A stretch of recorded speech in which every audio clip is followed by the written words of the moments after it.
Hi, I'm Eamon Fennell. You're watching the Hot Ball series on Dubs TV, courtesy of AIG. On this episode, we're going to be talking to Dublin legend Paul Casey about his 10-year career in the Dublin jersey and also looking at his new role as the coach of the Dublin Ladies senior football team. I hope you enjoy it. I want to kick it off first with why I know you or how I know you as a Dublin footballer. You are, for me, one of the most diligent players when it came to training. And when I first came into the squad, I remember your fitness levels were just through the roof in comparison to everyone else. When you look back now on your career, do you think your fitness was one of your mainstays of why you became such a pivotal role in the Dublin teams of like 2002 up until 2008? Yeah, I suppose like when you think about it, a group of us came in 2002 in Tommy Lyons' first year. So like you had a lot of older players, probably part of the squad back then. We were all like 19 little whippets, and like weights training wasn't a thing there. I remember first year we did like maybe 5 or 6 weeks of weights, and that was it. The young lads just to bulk up. Where you had these older fellas that were probably slowing down because of their age, and a few of us came in, and Tommy Lyons, I remember, was big into the running and running letters of the alphabet, where you do maybe an M shape one night, a W shape the next night, then you might do a circle, an O or something. So like I suppose that was the way to make an impression, come in. And I remember you'd often hear groans of the older fellas when all the young fellas would be out kind of leading the pack. And I suppose we were there to make an impression, and if that's what made the impression and got you a starting jersey in those early stages of the National League, it probably stood to us, So like you look back then and the way it changed over the years, it was different types of fitness. But again, it's very different to what the levels of fitness the fellas have now, like completely different. Like they're so powerful, so much stronger. Their physiques, they're not bulky. They're just, it's all power. And it was a different game back then, and like bigger jerseys. One more fellas, just kind of. Thank God for Typhoid. Yeah, there you go. When the Typhoid came, though, that's the thing. It probably wasn't. As some of us were getting older, it wasn't the kindest thing to us either. Yeah, but like when I was with O'Toole's in 2004, I remember looking at the Dublin team training and exactly what you said there. The cones were laid out in a letter, and you just ran that letter over and over again. It looked so boring, but yeah, like as a young person, I just wanted to get involved in all that. But Yeah. when you were going to train, were you just like, oh my God, please don't be up. I was all right because it was sometimes Tommy used to say like we'll do kind of start off with an M shape, and then to change it up you run the opposite way back, but like it's funny because a lot of teams were doing that training then, and then sports science became to get kind of come on board, and the northern teams were probably fancy themselves as being a little bit ahead of the curve in terms of that. But you look back and you think Mick O'Dwyer had just left Kildare in the late 90s.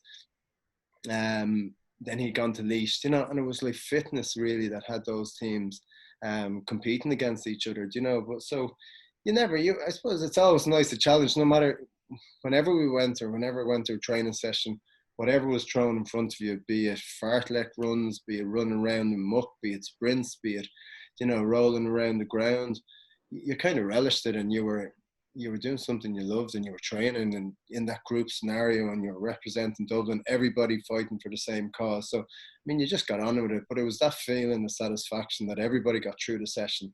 When you're sitting down to have your dinner after, like, it was really, really kind of, I suppose that was satisfying. But ultimately, you just wanted to go play football. And even back then, training in Cahillbrew, like the pitch wasn't even suitable for football, It was suitable for running around. And like I remember even back those early days after championship games, you'd be out to Sunday, you'd be out to Monday, and then Tommy would bring us out to Leopardstown Racecourse on the Tuesday night after a game, and run us again. But people just got on with it, and it was the small price you paid for having your 2 days celebrating after a game. But things kind of changed then over the years. Yeah, but as part of that, like as you said at the start of this, you were one of the players, the very few players that were always top of the run. Like your fitness levels were just through the roof. Do you put some of that down to the degree you were doing in DCU at the time with your sports science, or like you came from a minor team, the 21 team, so you had a good base, but to be as far as you were ahead, do you think you were ahead of the curve with sports science and S&C? Probably not. I don't think so because, like, I suppose sports science and DCU only really it was only 2004 or five that kind of really they got involved in the setup. I think a lot of it was down probably to genetics and look even like to David Henry was always very strong runner. Like then you look at other fellas, Shane Ryan was powered. He had that kind of natural power base. Kieran Whelan has like huge strength. He was big, long strides, but he wouldn't have been good at the likes of the long running. So I think a lot of it is genetics, and certain players were suitable to the game back then. And now you look at the lads that are coming through, and they're doing weights and they're doing all the proper training, the most up to date training. When they're with development squad minors, and they're coming into adult teams then ready for it. The game's changed a lot, but I think just at the time, a good probably fitness base. I wouldn't have been as fast, probably over 10, 15 yards compared to some fellas. So, I mean, like it's all you're not going to be like brilliant all rounder and everything. If you have speed, you mightn't have the stamina or the endurance. And if you have the endurance, you mightn't have the same speed as other fellas. So, like you look at Alan Brogan, and Alan probably wouldn't, if you challenge him to run a kilometer, he wouldn't do it, but run him over 10 meters, he beat you every time, so some fellas have just had that different kind of makeup, and it's whatever could get you in the team. But back then, even the halfbacks, like, it was just get up and down the pitch, up and down the pitch, where like now you look at the likes of Jack McCaffrey, look at even Murch, you look at Johnny Cooper, they're fellas who can just like do these fast runs up and down speed, and there's that speed that goes with the endurance as well, and that power and the strength. So games changed a lot, but probably my genetics stood to me back then. Yeah, like it obviously plays a massive factor. But when you're going there, and you talked about that mindset, and as I said, like in 2004, I remember being in O'Toole's and we finished our training, and I was looking over and just watching you run, mad to be involved. And then in 2005, I was lucky enough to get called in, but we'd come off the back of a 21 campaign, so it came straight into the summer football. But 2006, I remember, like, we're down in Royal College of Surgeons, Tuesdays, Thursdays, and it's literally just run till you can't run anymore. But I remember, like, kind of thinking, I can't wait to go to Keely's or the Goblet afterwards for the big feast you get, So when you look at nutrition as well, because I nearly had a Ferrero Rocher tower of roast potatoes coming back from the Yeah, yeah, yeah. like it was just mad to think back then. Like not only was it the S&C stuff, but the nutrition was just out the window as well. Like that. Everything was different. Yeah, everything. Like you pull up to the car park and the Goblet, and you'd see, Mary and John going in for their usual Saturday carvery, and they'd see all the Dublin lads coming, and it's a race to get up into the line that you queued up for your carvery. Everything was so different back then. And even you think the video work, I remember when we started with Tommy Lyons, the video work was literally Paddy Canning at the time pressing play on the video on the VHS machine. And then if we wanted to watch the clip again, it was rewind the video back and play it. Like, the video sessions could have went on for hours, where now it's just everything's on Huddle or everything's online.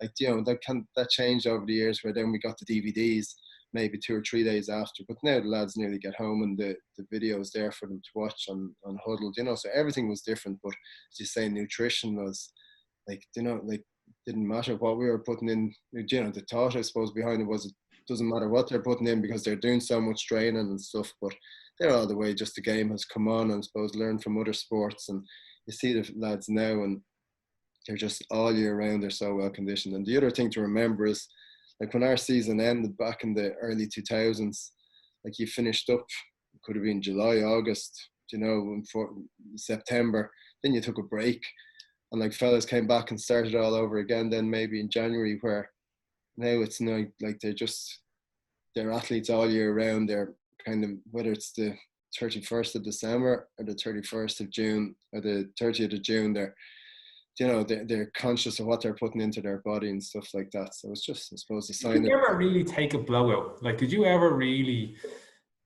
like just say, right, I'm going to take a month off. I'm just going to let the wheels come off and yeah, winter, November and winter well. November and December, everybody did. Like you would, like it was, but everybody came back in similar conditions. So like you weren't like, when it was all relative, you were looking at others and you were saying, well, he's like, in my eyes, he's as big as me. You know, like it wasn't like there was 10 fellas coming back in absolutely brilliant shape and there was, everybody else wasn't. It was kind of, people came back and started again. And later on in years then, especially I suppose when Pat came in and, it got really kind of, the game itself changed so much. But then, fellas kept themselves in shape and always looked after each other. But I mean, like it wasn't probably the 12 months kind of season as it is now nearly, and that means like fellas just want to keep on top of their fitness, and that's what has this current Dublin team so hard to catch. That they're just coming back and they're not getting to where they were last year. They're getting to a different level every year. Every year, yeah. It's so admirable to watch as well. But like as a player, and I think it was one of your many strengths was that your discipline, your attitude towards training, just preparation, and a lot of people wouldn't have actually seen to the level you got to in regards. I don't think I ever talked to a coach who hadn't got the high respect for you. Like every kind of coach. And mine, I would have echoed your name numerous times in my ear, like when I was acting the field or if I was messing or not.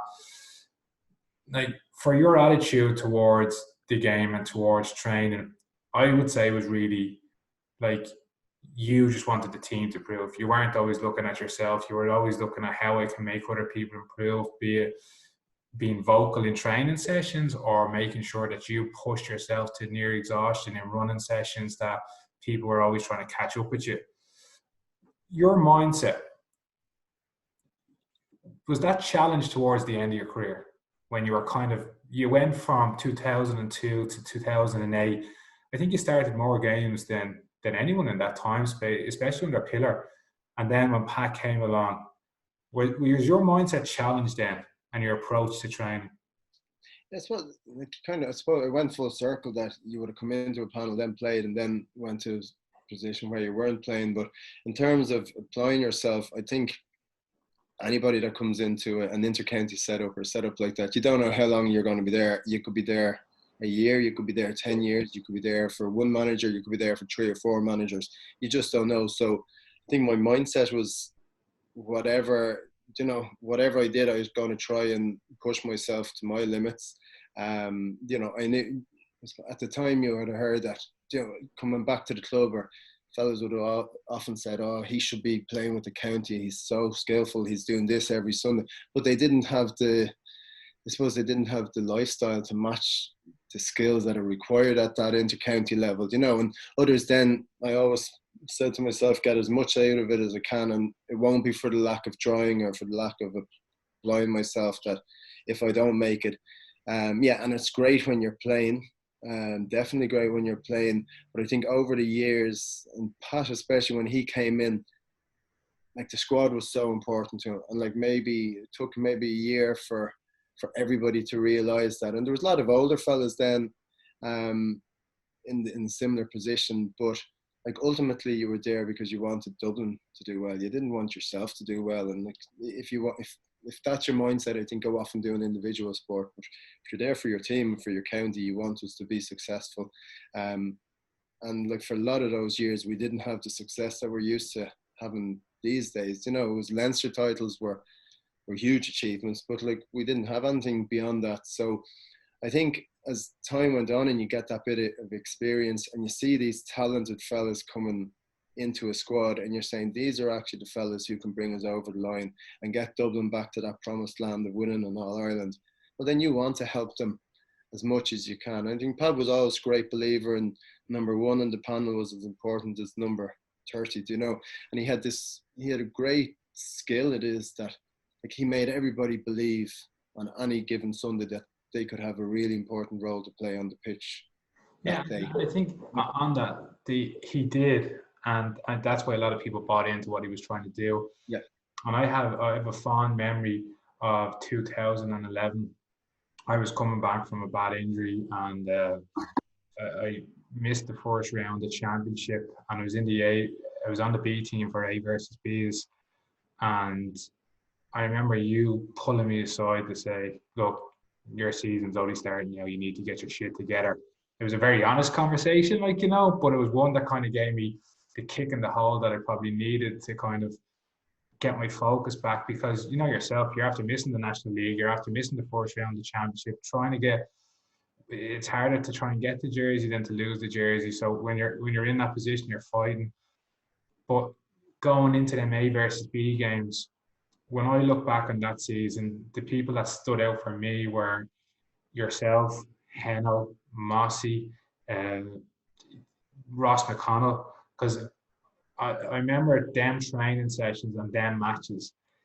That's the journey. That's what you remember. Like, you look back and you go, right, if I wasn't making Mick a better midfielder, what was I there for? If I wasn't challenging him to push him on, what was my role?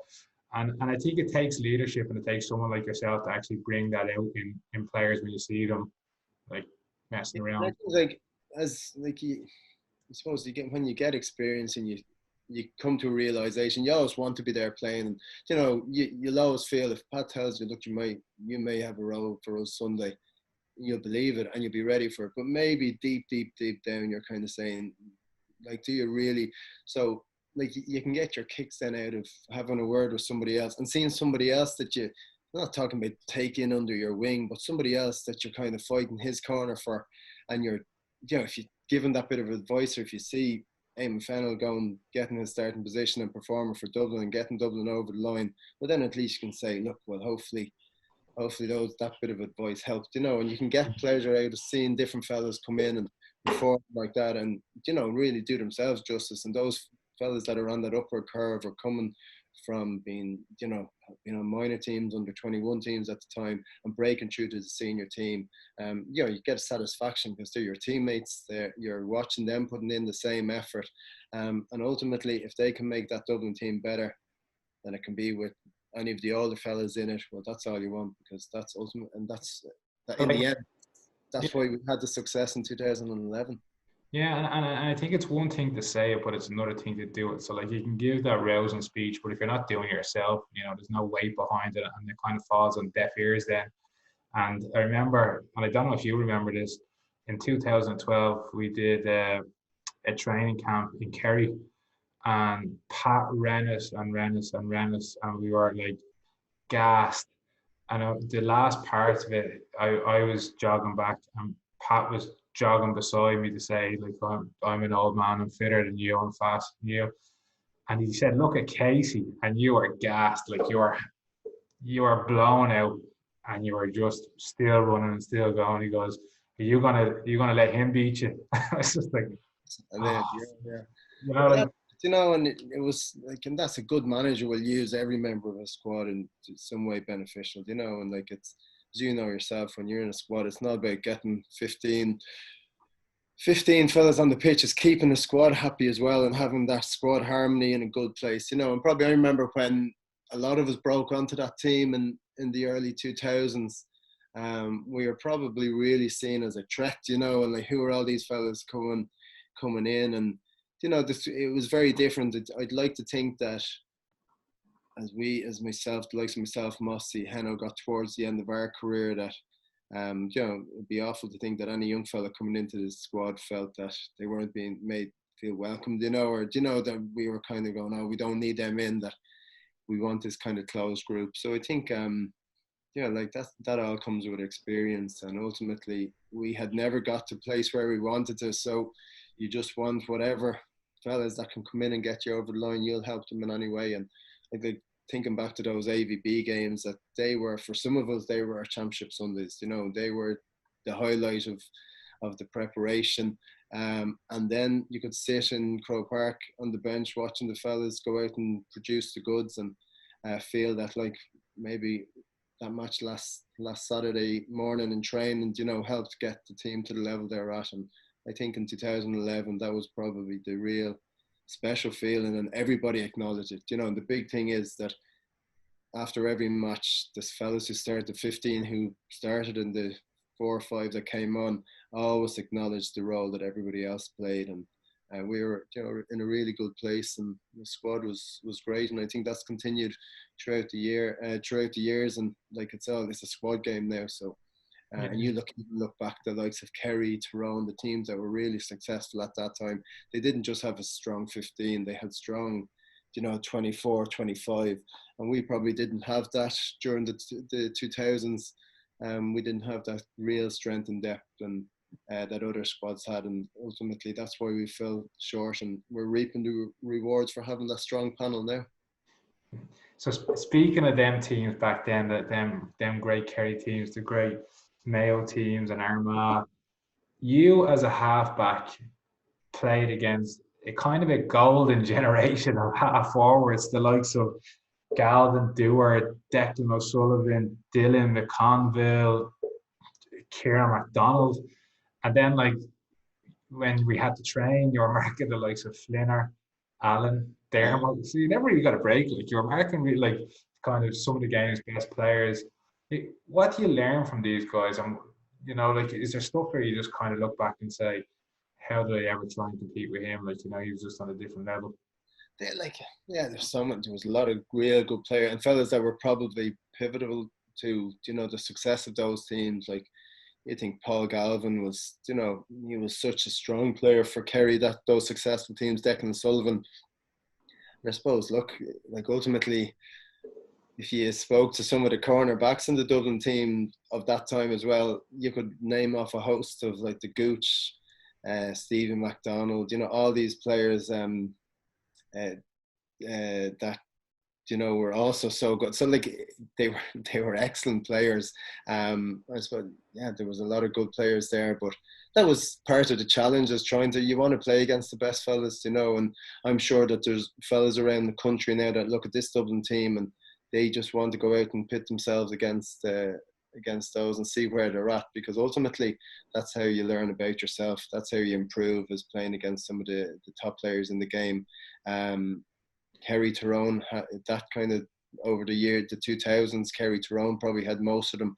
And this current Dublin team now have probably the top 12 fellas in the country, over the last 5 or 6 years in the team. So I'm sure other teams are using them as a benchmark. But like even now, in comparison to that, to the half forward position back then, what have you seen as the change in the role? Because that half forward position is a crucial position, and some people might take it for granted, but when you actually see the work the half forwards have to do and half backs now have to try and do to compete. Yeah.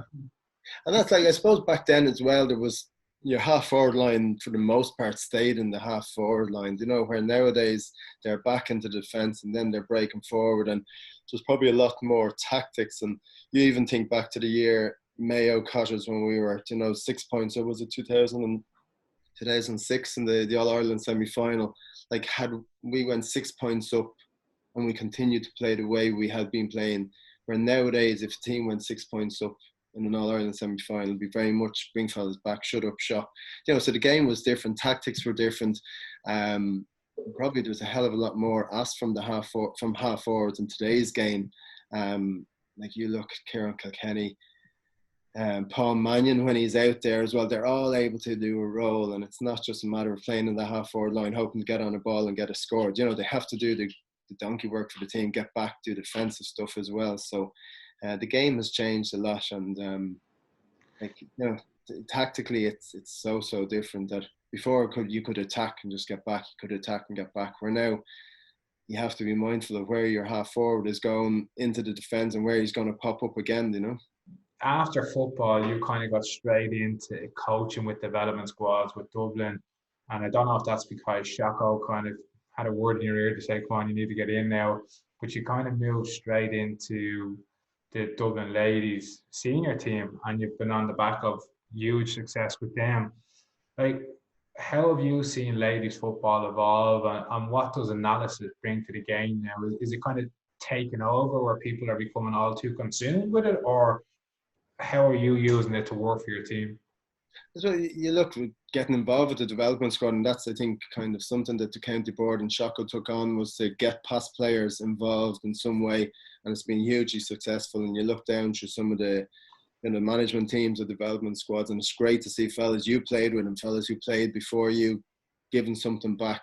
So that has been really successful and was really enjoyable experience. Then I got a phone call before Christmas a few years ago from Mick Bone, who had managed us in the club here in Lucan.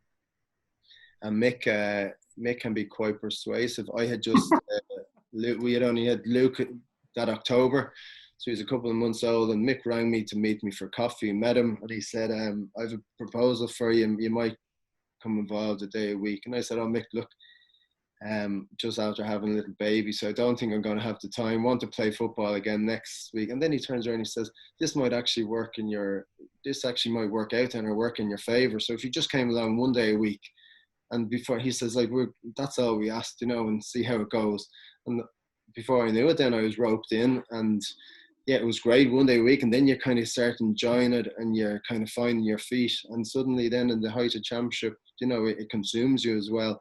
And I've really, really enjoyed my experience so far with the ladies. And I just couldn't get over their professionalism, their attitude, their application, their willingness to learn, their willingness to better themselves. And like, that's really how they have had so much success, is just that they want to get better and better and better, and they can look at the lads and see where they're gone, and they want to follow in their footsteps.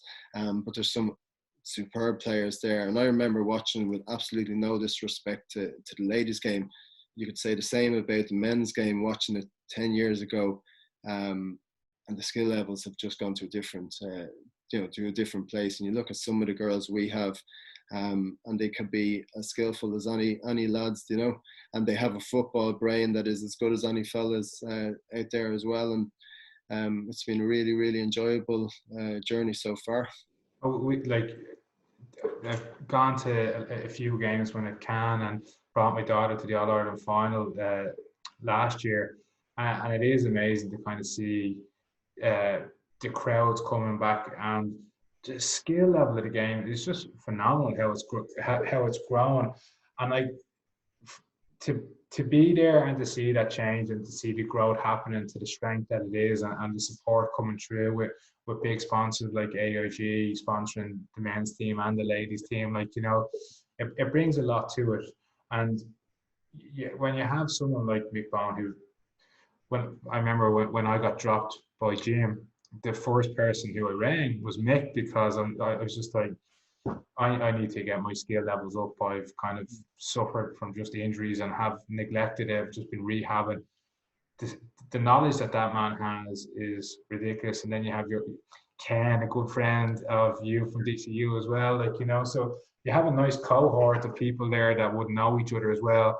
Do you just kind of bounce off each other? Has Mick formed that kind of close knit team that? Oh, absolutely. And I think we've a big management team, but everybody has a role. Everybody knows their role, and like any team, if you don't have good cohesiveness between the management team, it's not going to work. And we're lucky that we've a fantastic group of players, we've a fantastic management team, and they both gel really, really well together. And we're not afraid to, I suppose, to have the hard words when we need to. But ultimately, we're just there to facilitate the players. And one thing, when you're involved in a management team like that, you do appreciate the amount of work that goes into it. And you look back on your own playing days, and when we used to turn up and training was set up, videos, work was all ready for us, food was laid on. But like, that doesn't just happen. There's a lot of work goes on behind the scenes by a lot of people, and you see that kind of firsthand as part of the management team. But like, it is a strong management team, are going to be kind of a close management team. And we're lucky that Mick has, in fairness to him, has put together a really, really good management team, and there's a good blend of different people there. And he has everybody assigned a role. He's not one of these managers that wants to, do everything or oversee everything everybody's doing, that he's not afraid to take anybody else's ideas on board. And I think that's what's made it really, really successful. And we have a group of players there that just drive the thing on and just want to get better and better every time they go out and put on that Dublin jersey. Speaking of putting on that Dublin jersey, you're the only one who I'm interviewing who's still involved in the game in some shape or form. So, do you see them being able to put on that Dublin jersey again this year? Good question. Like, I think if they had the choice, they go out on Christmas Eve and put on, play games, because I think ultimately as footballers, you just want to get out and play and train, and you can do your different individual stuff in your Zoom calls and that, but it's not the same. But we'll be hopeful now that I'd see the GA have said there'll be nothing happening inter-county wise before October. I'd imagine the LGFA will follow suit. But I mean, look, maybe it's just it'll be a different time of year. We're playing football this year, and please God, come October, November, December, there'll be a lot of people who'll be only too happy to get out in the muck and the rain and the cold and play football. So please God, we'll see the girls playing before the year is out. Yeah. No, I think we all want to see it. Like, just to see any sport now would be great. Like, I'm looking at like all games, and I talked to Collie and Alan as well, and they've actually said they rooted out all DVDs of games. And in my mum's house, my mum's taken out all the games that we've had as well, and my dad's been watching them and ringing me, giving out about my performances as well. So I think we're all going a bit store crazy, looking for a bit. You're watching yourself running around with the big jerseys, and you're going, "Oh my god!" I kind of filled it out well though, because I went it so well. But yeah, for yourself though, what are you kind of doing to keep fit? Like, you've done what, 3 marathons now, is it? done 5 marathons, done Dublin 3 times. So yeah, that's when I finished with Dublin. I really enjoyed going back playing with the club. And I felt I had a lot to still give the club and wanted to give the club a lot of time. So I was playing senior up until 2 years ago. Played a bit of junior, small bit of intermediate last year. Was going to do the same this year. And then I decided in 2014, I did the London Marathon on behalf of the Irish Heart Foundation. I had done a little bit of cross country when I was first year in school for a year, and then did a few kind of 5Ks and 10Ks the year or two after finishing with Dublin. And then I said, "Feck it, I'll do a marathon."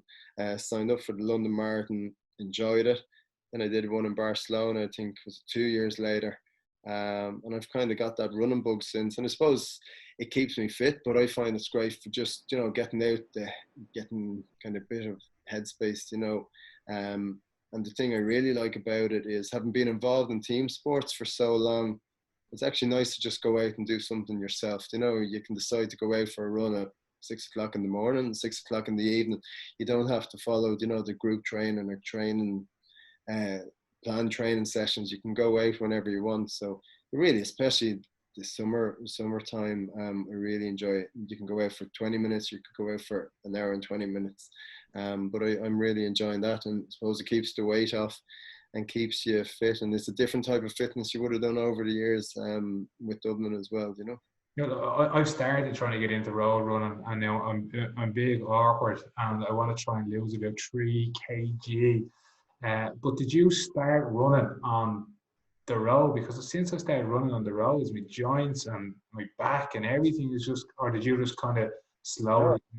I started running on the roads, yeah, and I suppose, like, I wouldn't have done it all year round. I would have done it maybe for 3 months, 4 months of the duration of a marathon train. And thankfully, touch wood, I've had no injuries, and the body seems to be holding up. Definitely have to give you the commentator's course there now. One of the most injured men in Dublin here.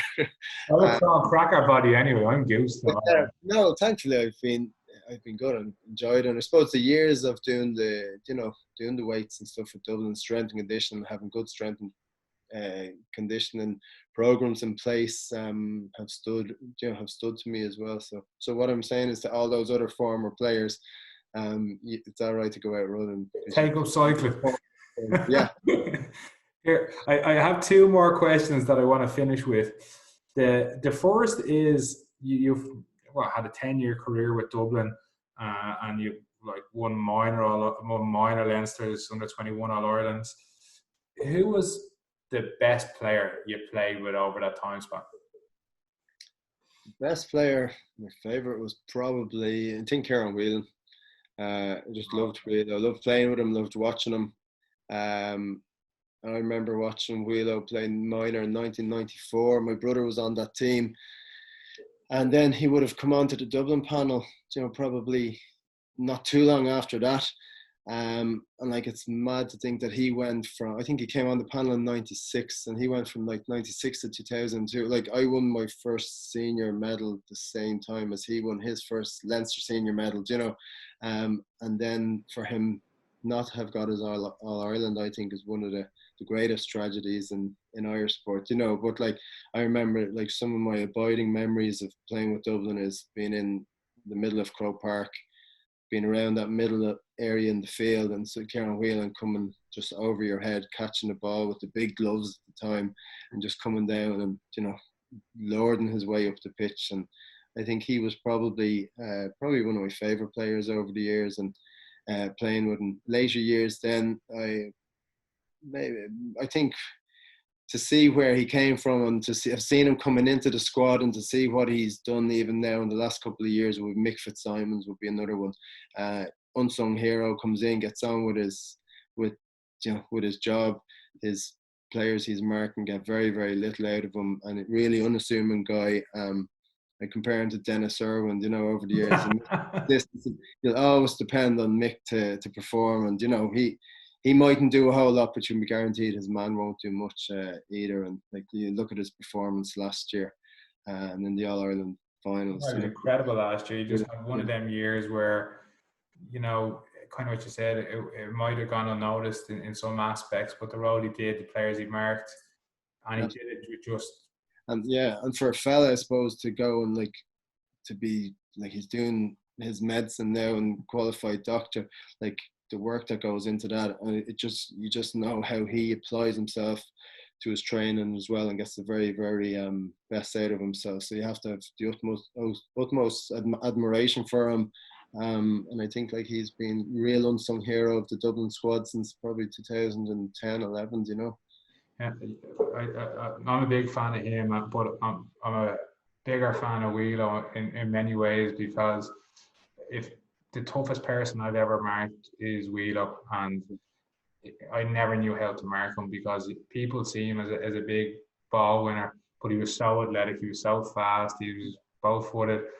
And I remember 2005 in St. David's, I was playing wing back in the B team, and I caught him blindside. I don't know why. There's about 10 midfielders: Darren Holman, Shane Ryan, Darren McGee, and I caught him blindsided with his shoulder, and I bounced off him, and he didn't even break stride. And I was just like, right, give me the credit here.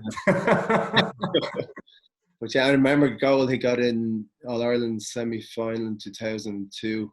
Armagh had just gone up and got a goal, and we were kind of on the ropes at that stage, and Wheelo gets the ball around midfield, just goes through and rattles the back of the net, and got us back in the game. But what a player for Dublin. And like, even watching now in the Sunday game, and his analysis is so good, like, he understands the game, and he gave a lot of service to Dublin over the years, and mightn't have got the rewards he should have got, in terms of medals and that kind of stuff.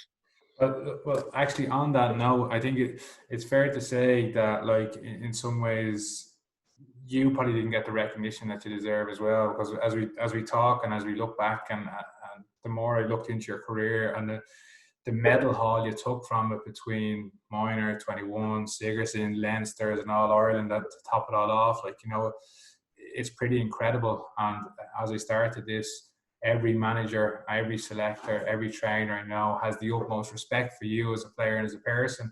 And I think that shows the character of you and what you brought to the Dublin jersey over that 10 years. So, like, it's amazing to actually to have these chats and to talk. Yeah, it's nice to look back. And one question that over the last few years, I suppose a lot of our generation will get asked is, oh, you'd probably love to be playing now and love to be part of that squad. And you kind of say to yourself, like, you wouldn't swap anything going back, and that's, like, they were the hard years. They were the kind of, the dogged years that we were chasing the best teams, and like, we only towards the end of our career we got there. And you'd like to think that the hard yards that that group of players. And there was probably, God, it could have been like between 2002 and 2011, best part of 60, 70 fellas involved over years that, you know, the work all those fellas did kind of put in a good solid base for the success Dublin are having nowadays, you know, and hopefully that will continue. And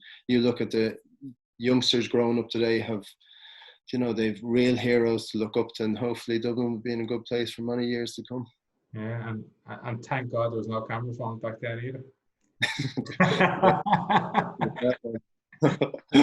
It's different, but even all that's so different as well. You know, the pressures that fellas have nowadays, they're like, they are, everything's being watched. But like Dublin have such good role models, and we take our hats off to them all. That they're the type of fellas that, you know, I suppose we have kids ourselves that you want them to look up to, and I think we're lucky to have such good role models wearing the Dublin jersey these days.